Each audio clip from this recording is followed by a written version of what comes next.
Hey, what's up, my friends? Big hello from all my monsters and me. Once again, we're back right here on your favorite channel, the one where we travel together through the ever-fascinating universe of collectible knives. So yeah, today I've got something really cool for you. We've got a little box here. Now, full disclosure, I already opened it a bit earlier, and if you caught the previous episode, you already know why. Basically, this box came with two knives from Knife Center. The first one, well, I already took that one out. It was a Swedish knife, a Failkniven, and you can totally check out the unboxing of that knife right here on this very same channel. No worries, it's already up. Now let's keep going and finish opening the rest of this box because, as I said, there were two knives inside. One was the Failkniven and the other one, well, it's from a brand that's been getting a lot of attention lately.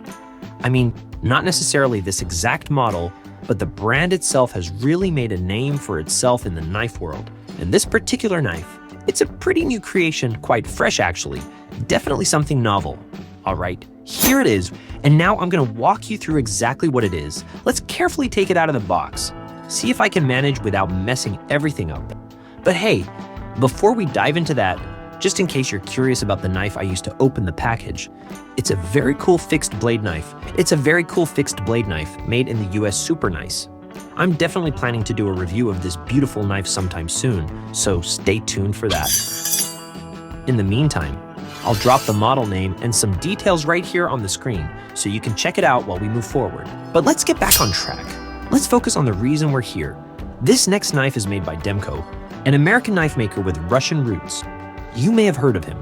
He became super well known, and in fact, we've already got a few videos about some of his other knives here on this channel, all thanks to a model called the AD20. Now, just to be clear, this isn't the AD20. It does, however, feature the same lock mechanism as the AD20, but it's got a different name. Just give me a second here while I open it properly. There we go. Also, fun fact, even the presentation box has a pretty slick locking system. Love those little details. So this one is called the Demko Shark-Nano. It's a smaller version, and yeah, it also uses the Shark Lock system, which, by the way, is a patented design by Andrew Demko himself. Let's move some of this packaging out of the way. Take a look at the size. It's a small knife for sure, but it's got this opening and closing mechanism that's so ridiculously smooth and easy, it kind of feels like a toy. I mean, it's just fun to play with. The mechanism, this right here, is what they call the Shark Lock, right? Let me take off this little piece. We'll talk more about it later. Anyway, the lock makes deploying the blade super simple. You just press this little button, pull it back, and boom, you're good to go. You've got everything you need right there. It's seriously effortless to open and close. Now, I know it's not looking that effortless on camera right now, but that's mostly because I've got the camera smack in between me and the knife. Not the ideal setup. But yeah, there you go. So, first impressions. It's a compact knife, no doubt. This is literally the first time I'm holding it in my hands. It's definitely on the small side. Its bigger brother, of course, is much larger in size, which makes operating the Shark Lock a little easier. But hey, that's not a complaint. I'm just saying it feels different when you go from a larger knife to a compact one, especially when you're kind of boxed in like I am right now, with a camera and mic right in front of my face. That said, it's super portable, easy to carry around. The handle scales are made of black G10, and the texture is pretty smooth to the touch, not too aggressive or grippy. On both sides, we got the pivot hardware, and right here, looks like a Torx T8 screw. Now, engraved on the blade it says Wampum, Pennsylvania. That's probably the manufacturing location. Might be China, honestly, but remember, the designer himself is American with Russian roots. You can even tell from the name. Demko, Andrew Demko. Lately, he's been killing it in the knife industry, globally even, with the models he's putting out, especially because of this unique opening mechanism. You can call it a lock, an action, whatever. The system's gotten really popular. Now, one cool thing about this knife is that it also allows you to do the so-called spider flick, like they say in the US, kind of like a Spider-Man style. That's because it's got this hole in the blade that lets you flick it open with your middle finger.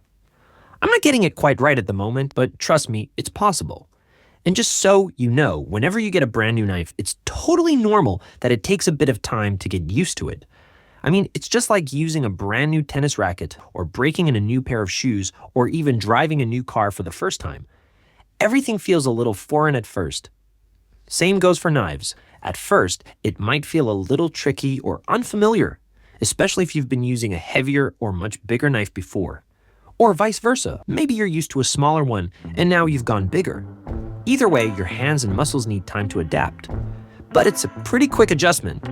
I'd say within a day or so, you'll be totally used to the new feel and balance of the knife. Now, one nice touch.